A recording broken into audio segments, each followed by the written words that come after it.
Hello दोस्तों, ज्ञान अड्डा हिस्ट्री में आपका हार्दिक स्वागत है। फ्यूचर प्रोफेसर्स को हार्दिक स्वागत करती हूँ मैं और बेस्ट ऑफ लक। अच्छा एग्ज़ाम जाए। मैं ये कहना चाहती हूँ कि एग्ज़ाम के बाद हिस्ट्री की कंप्लीट सिलेबस आपको यहाँ मिलेगा, पूरी क्लासेस फ्री ऑफ कॉस्ट। इसलिए लाइक एंड सब्सक्राइब करना ना भूलें ताकि आपको प्लेलिस्ट में सारी क्लासेस अवेलेबल हो सकें। Thank you. स्टार्ट करते हैं। हम छोटी सी वीडियो है, इंपॉर्टेंट टॉपिक है। आर्यभट्ट के बारे में देखते हैं। आर्यभट्ट जो है 5वीं सदी के गणितज्ञ, नक्षत्रविद, ज्योतिर्विद और भौतिकी के ज्ञाता थे। चार चीज़ों के बारे में वो ज्ञाता थे, समझ लो। और 23 वर्ष की उम्र में जो उन्होंने आर्यभट्टियम लिखा था, जो उस समय का गणित का सारांश है। इसमें जो है 4 खंड हैं। पहला कौन सा है? बड़ी दशमलव जो संख्याएँ होती हैं उनको वर्गों में प्रकट किया है।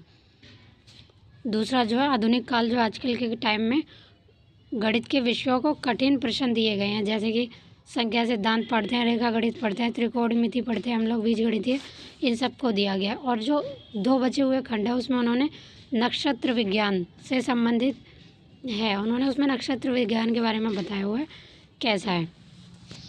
आगे देखते हैं हम। आर्यभट्ट ने बताया कि शून्य जो है वो एक संख्या मात्र नहीं है, एक संख्या मात्र नहीं बल्कि एक चिन्ह है, एक अवधारणा है। ये कैसे? शून्य के आविष्कार से ही आर्यभट्ट पृथ्वी और चंद्रमा के बीच की दूरी का सही मापन करने लगे थे। आर्यभट्ट का जो नालंदा विश्वविद्यालय से खगोल शास्त्र की पढ़ाई करी हुई थी ना आर्यभट्ट ने। और आर्यभट्ट जो है वो विश्व के पहले व्यक्ति थे जिन्होंने ये सिद्ध किया था कि पृथ्वी गोल है, इसलिए ये इम्पोर्टेंट हो जाता है। और उन्होंने जो है सूर्य एवं चंद्र ग्रहण के बारे में भी बताया था आर्यभट्ट ने। अलावा देखते हैं हम कि पृथ्वी जो अपनी दूरी पर घूमती है, दूरी पर घूमने में किससे जो प्रतिदिन सूर्योदय सूर्यास्त होता है, ये भी इन्होंने ही बताया था। और उन्होंने क्या यह नहीं बताया कि पृथ्वी सूर्य के चारों ओर चक्कर नहीं लगाती। बस ये याद रखना कि उन्होंने क्या नहीं बताया कि जो ठीक है पृथ्वी और चंद्रमा से याद रख लेना कि सारी चीज़ बताई, बस एक चीज़ नहीं बताई। ये क्वेश्चन में पूछा जाता है क्या कि पृथ्वी सूर्य के चारों ओर चक्कर लगाती है, ये उन्होंने नहीं बताया था। ये और इम्पोर्टेंट हो जाती है। रचनाएँ उनकी पूछ ली जाती हैं, जो कि है आर्य सतसत और 10 गीति का सूत्र। आगे बढ़ते हैं हम अगले टॉपिक पे। भास्कराचार्य के बारे में देख लेते हैं। भास्कराचार्य 12वीं शताब्दी के जो है विख्यात व्यक्ति थे। उनका जन्म जो है कर्नाटक के बीजापुरी में हुआ था। अपनी पुस्तक, कौन सी पुस्तक है उनकी? सिद्धांत शिरोमणि के कारण प्रसिद्ध हैं।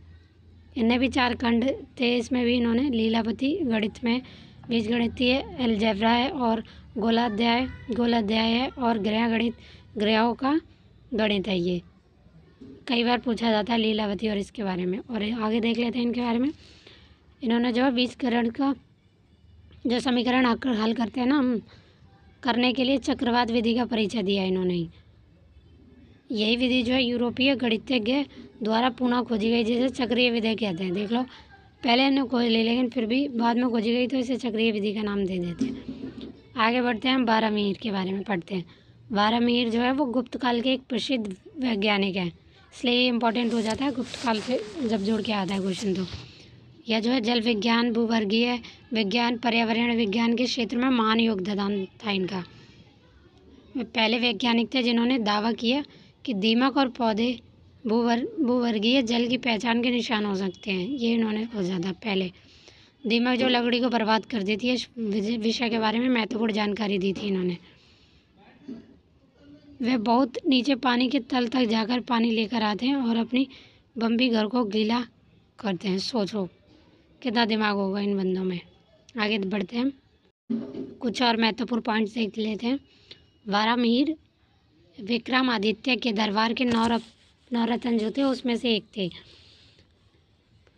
बारहमीर की जो भविष्यवाणी थी इतनी शुद्ध होती थी कि विक्रमादित्य उन्हें 12 की उपाधि दी थी। और इनकी रचना कौन सी है? पंच सिद्धांतिका बृहत संहिता। कई बार ये क्वेश्चन पूछा जाता है बृहत संहिता और पंच सिद्धिका किसकी रचना है, तो ये बारहमीर की रचना है, याद कर लेना। श्रुत के बारे में पढ़ लेते हैं हम। श्रुत को शल्य चिकित्सा का जनक कहा जाता है। श्रुत से याद रख लेना, शल्य और श्रुत ऐसे याद रख लेना, जनक कहा जाता है। उसने एक मृत शरीर की सहायता से शरीर की संरचना का अध्ययन किया था उन्होंने। श्रुत संहिता जो है इन्हीं की रचनाएं महत्वपूर्ण। इसमें जो है 1100 से भी अधिक बीमारियों का वर्णन किया गया है। 26 प्रकार के जो मूत्र रोग हैं उसके बारे में बताया गया है। 760 से भी अधिक प्रकार की जड़ी बूटियों का वर्णन मिलता है। पौधों की जड़ें, छाल, रस, फूल आदि का भी प्रयोग किया जाता था इनके, जब ये जड़ी बूटियाँ थी उसमें। आज भी यूज़ होता है जैसे पतंजलि वगैरह में, ऐसे ही। और इसमें जो है विस्तृत अध्ययन, किसी भी शब्द को चुनने और सुरक्षित रखने की विधि बताई गई है कि सबको उन्हें, और वो सब उसके बारे में बताया गया है इन्होंने। आगे बढ़ते हैं। श्रुत का सबसे बड़ा योगदान है सुनम्य चिकित्सा यानी प्लास्टिक सर्जरी जो आजकल होती है उसमें। आँखों के ऑपरेशन और मोतियाबिंद के क्षेत्र में हुआ सर्जरी से याद रख लेना श्रुत को। उस समय का नाक कान काटना एक सामान्य दंड था। इन अंगों को लगाना या युद्ध में कटे अंगों को जोड़ना किसी वरदान से कम नहीं था, जो कि इन्होंने गढ़ाया। सुश्रुत संहिता में जो है शल्य चिकित्सा में प्रयोग होने वाले यंत्रों का वर्णन है। कुछ प्रमुख शल्य क्रिया जो है वो दी हुई है। गर्भ में शिशु को निकालना, जो आजकल ऑपरेशन होता है, ये भी नहीं किया। जख्मी मलाशय को ठीक करना, मलाशय से जो पथरी होती है उसको भी निकालना, ये सारी नहीं की है जो आधुनिक तौर पे मॉडर्न युग में हम लोग यूज़ करते हैं, डॉक्टर्स वगैरह। आगे आते हैं, चरक के बारे में पढ़ते हैं। चरक जो है प्राचीन भारतीय औषधि विज्ञान का जनक था। औषधि के थे वो, सर्जरी के थे, ये औषधि के थे। वह कनिष्क के दरबार में राजवेद थे और उनकी जो औषध विज्ञान पर लिखी हुई पुस्तक है वो चरक संहिता है। इम्पॉर्टेंट है ये बहुत ज़्यादा, इसलिए कर लेना इसको। इसमें बहुत बड़ी संख्या में रोगों का वर्णन किया गया है, साथ ही उनके कारणों का पता लगाने की जो विधियाँ उसके बारे में भी बताया है और इलाज के तरीके भी बताए हैं। रोगों का वर्णन भी मिलता है, उसके लड़ना कैसे वो भी बताया गया।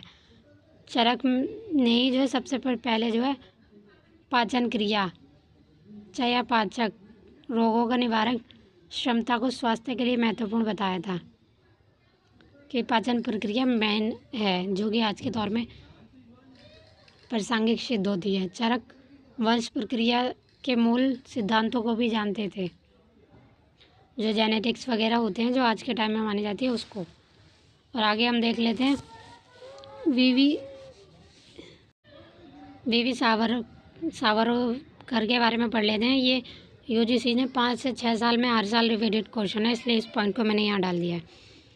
इनका पूरा नाम क्या था? विनायक दामोदर सावरकर। 1883 से 1966। इनका जन्म जो है महाराष्ट्र में नासिक में हुआ था।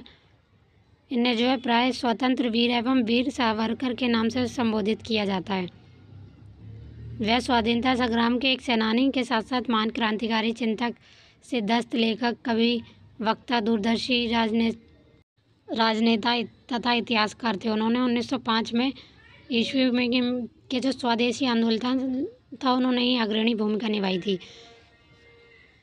लीजिए, जिस इंसान में इतनी सारी क्वालिटी हो वो इम्पोर्टेंट क्यों नहीं होगा? शायद इसीलिए यूजीसी नेट हर साल इसके क्वेश्चन डालते हैं।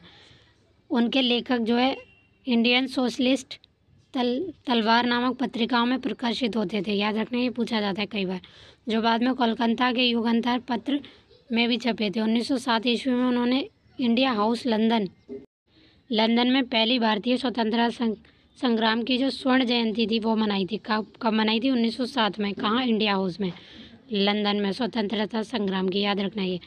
1857 ईस्वी में जो है संग्राम को भारत का प्रथम स्वतंत्रता संग्राम सिद्ध किया था। कब? 1857 में। इम्पोर्टेंट है ये स्वतंत्र। और 1908 ईस्वी में क्या है, मराठी में एक पुस्तक की रचना की जिसे बाद में अंग्रेजी भाषा में अनुवाद किया गया था।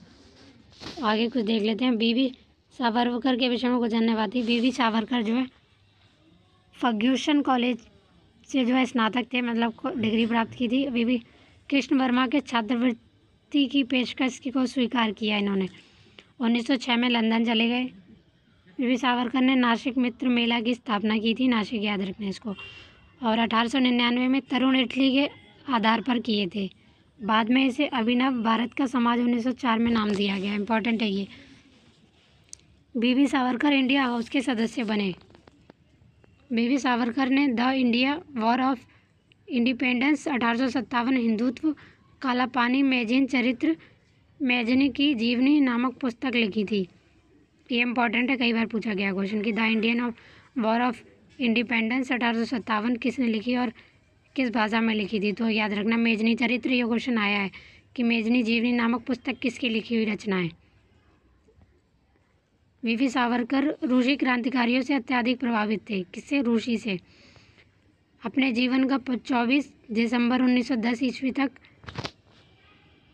31 जनवरी 24 दिसंबर 1910 ईस्वी तथा 21 जनवरी 1911 ईस्वी को अर्थात 2 बार आजीवन कारावास की सज़ा दी गई थी। किसको? इन्हें ही।